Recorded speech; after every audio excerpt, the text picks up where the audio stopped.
Please help me welcome Dr. Susan Watt.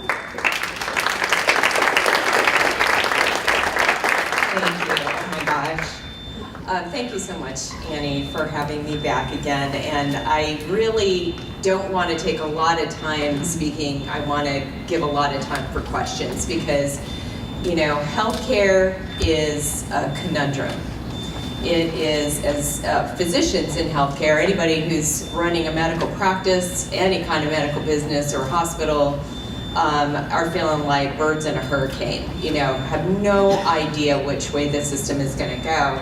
And so I'm a big picture person. I always tease my husband because when we started our practice, I said, you know, we're together 37 years. I said, but we are such polar opposites. I am the forest person and he is the veins on the leaves of the trees. So he's the detail person. But, you know, clearly we have some big time problems in this country. First and foremost is we have a completely unaffordable healthcare system, right? We're spending more than double per capita most other developed countries. But our return on that investment is pitiful in terms of life expectancy. We're like 23rd, I don't even know where we are now. And if we, you know, stop coverage for things like contraception, we're gonna see that go down. We are 28th in healthy life expectancy, so we spend more decades with chronic disease and disability than people in 13 other countries. We have very poor maternal and infant mortality rates relative to the rest of the developed world. And basically, you know, in America, this is a pathetic, you know, as Warren Buffett said, you know, healthcare is the tapeworm on the American economy. We are spending over 17% of the GDP. That means money we're not spending on defense, money we're not spending educating our children, money we're not spending on infrastructure and roads and clean water and pollution controls. We have policies that have allowed something like 80,000 chemicals to be introduced into our food and water supply without any great oversight. So when I test patients for things like phthalates, BPA, PTBE, dioxin, which Parkinson's disease alone is definitively linked to 8 of 16 common pesticides.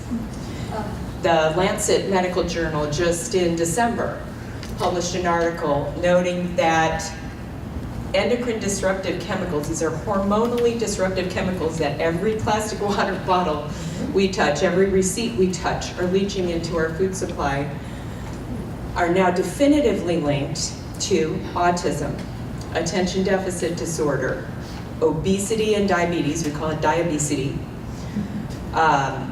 Parkinson's and Alzheimer's dementia. So just the IQ loss because of the policy path that we've chosen to take in this country, which is ask for forgiveness, not permission. Let's not, you know, let's just see what happens.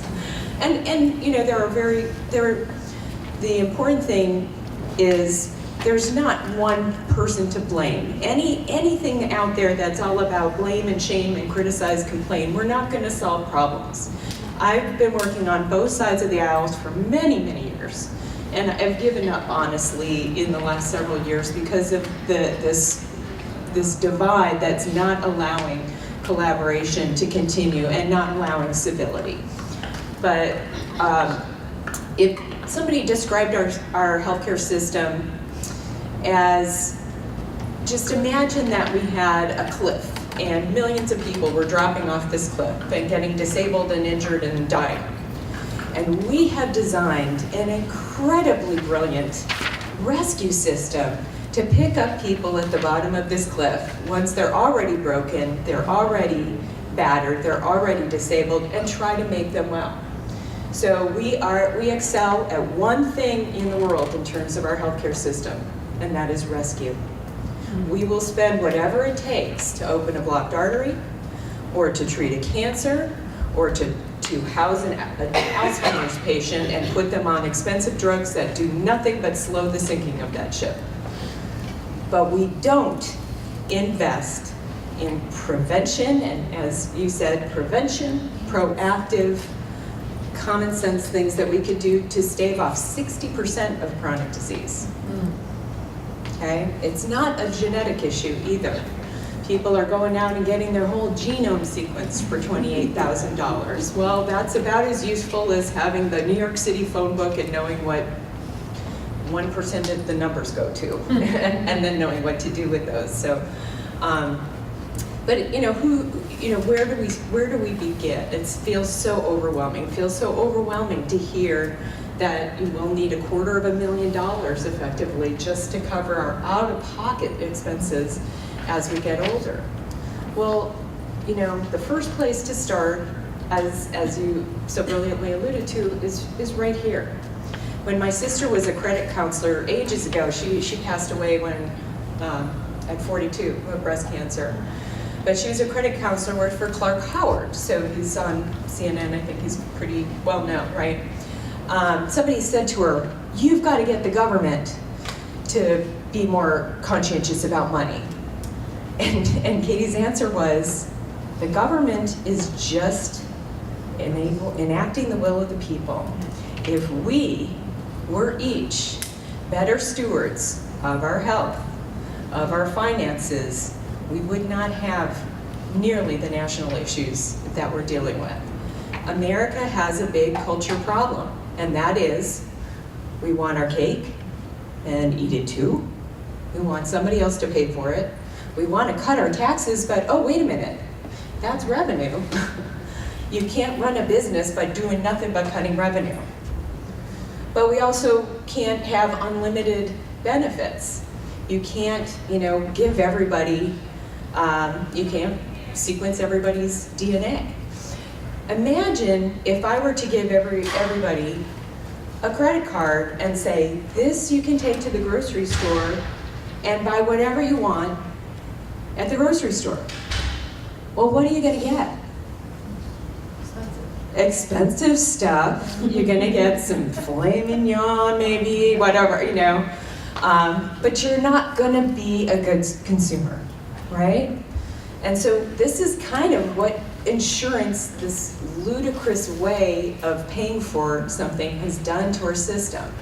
Because the insurance gives people this feeling of, well, it's on my insurance. I had a patient the other day who I argued pretty vehemently with, because as a taxpayer it pissed me off, but he went and got 2 orthopedic opinions on the same day for a problem. And I understand his logic, but my feeling is, you ought to pay for one of those. My tax dollars are happy to pay for one of them, but not for 2. That's crazy. If you want an extra one, hey, pay on your own.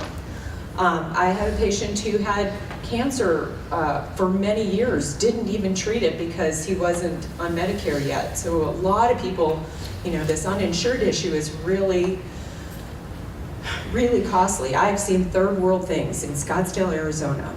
I've seen realtors going without prenatal care. I've seen couples lose their jobs and not able to cover their kids' medications. Well, this gentleman was a banker.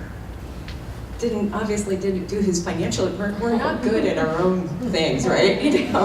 But he was a banker, didn't have insurance, really wasn't insurable. He had a lot of pre-existing conditions and ended up getting to Medicare. So 5 years he had this cancer. So clearly it wasn't a very lethal prostate cancer. And we tried to help him with some natural strategies, but he was still a smoker and heavy alcoholic too. All he didn't help things. But it's on Medicare. Well, next thing you know, ka-ching, it's like the holy grail. I mean, he got put on a drug that was over $70,000 a year. Well, when I evaluated, so this is, not a very lethal cancer in this particular gentleman, clearly. And then I look at the clinical utility of this drug, and the studies show that the maximal benefit you can expect from this drug is that it will extend life 4 months. Is that a use? 4 months. Now, for that individual, 4 months is a huge thing. But, what do we say as taxpayers about that? Is that a reasonable expenditure of your tax dollars? Why was that then $70,000? Well, that's a good question too. And guess what? Well, but it's not the drug company's fault either. They're spending about $1 billion to get a drug to market. There is fault and no fault on every side. So I agree. The drug prices are ridiculously out of line. And oh, by the way, the oncologist gets a big chunk of that as well. And there's clinical guidelines that he's following. So when I called him and said, what the heck? There are a lot less expensive medications that could have been utilized. He said, well, the clinical guidelines, which, oh, by the way, 7 out of the 8 people on that clinical guideline had financial ties to the pharmaceutical industry. So we have a huge medical industrial complex, and that's hospitals, that's pharmaceuticals, that's physicians, that's, that are very much enmeshed in wanting to keep the status quo. So you have to be your own advocate or have a healthcare provider working with you who is a solid advocate. I'm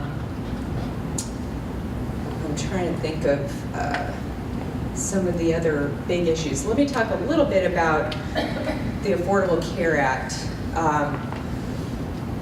Its intent was not to fix health care. The intent of the Affordable Care Act was really 3 things.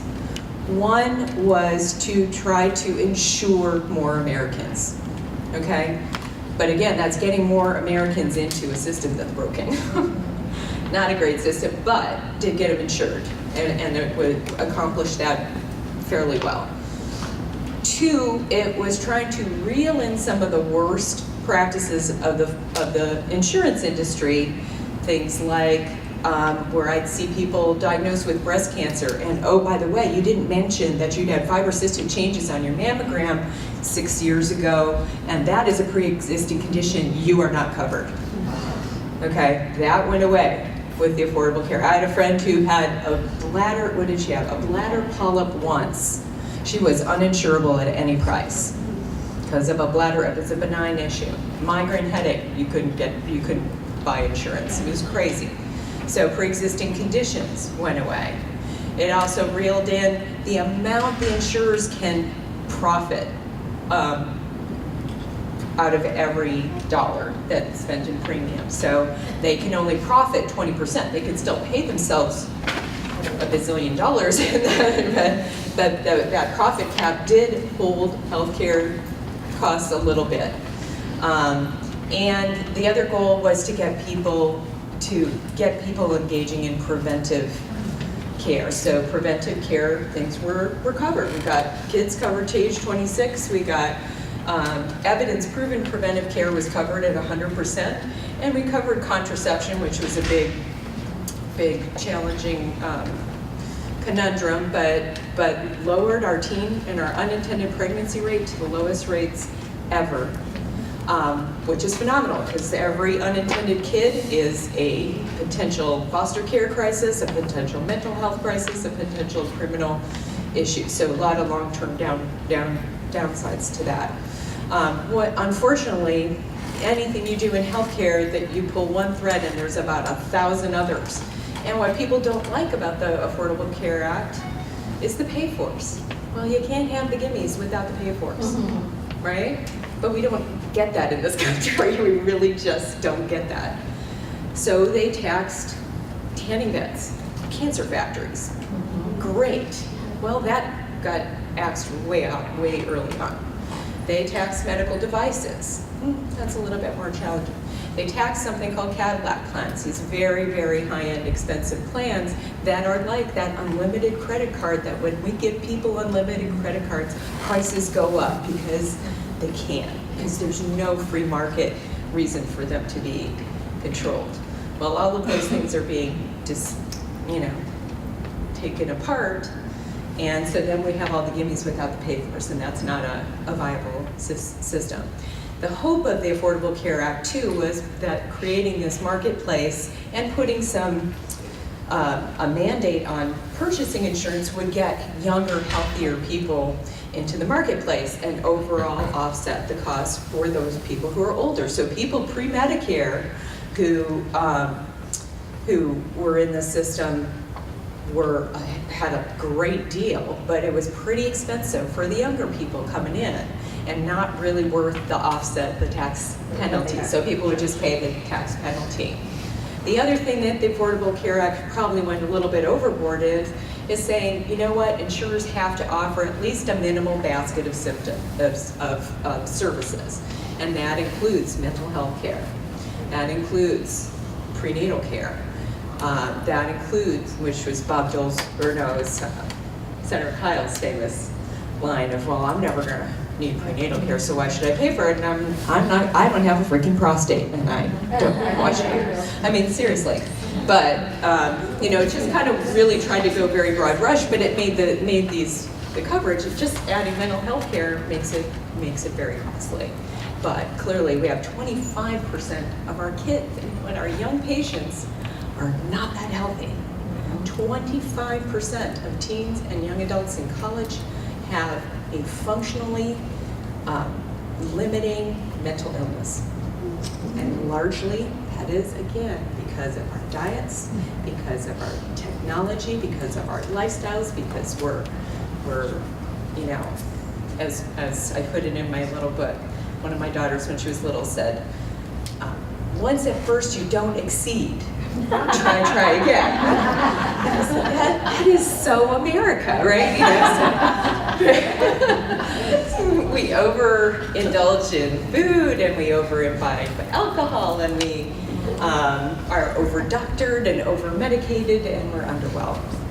So I really want to kind of leave it there and maybe get the panel involved so we can answer some questions, because I think that's the most important thing. And we could talk a little bit about what they're thinking about doing, but I have no idea right now where things are going. So my main takeaway message, as yours was is take care of you.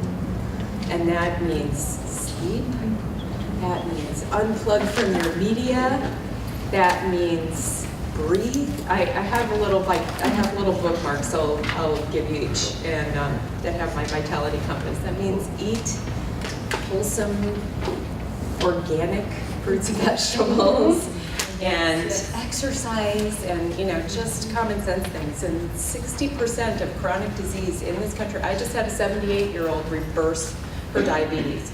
Diabetes is not a permanent condition. It is a never condition. No patient should get to type 2 diabetes. And we were diagnosing kids because of some of these chemicals in our environment and the crap that they're eating. So let's get that panel together. Did you have anything else you want to see?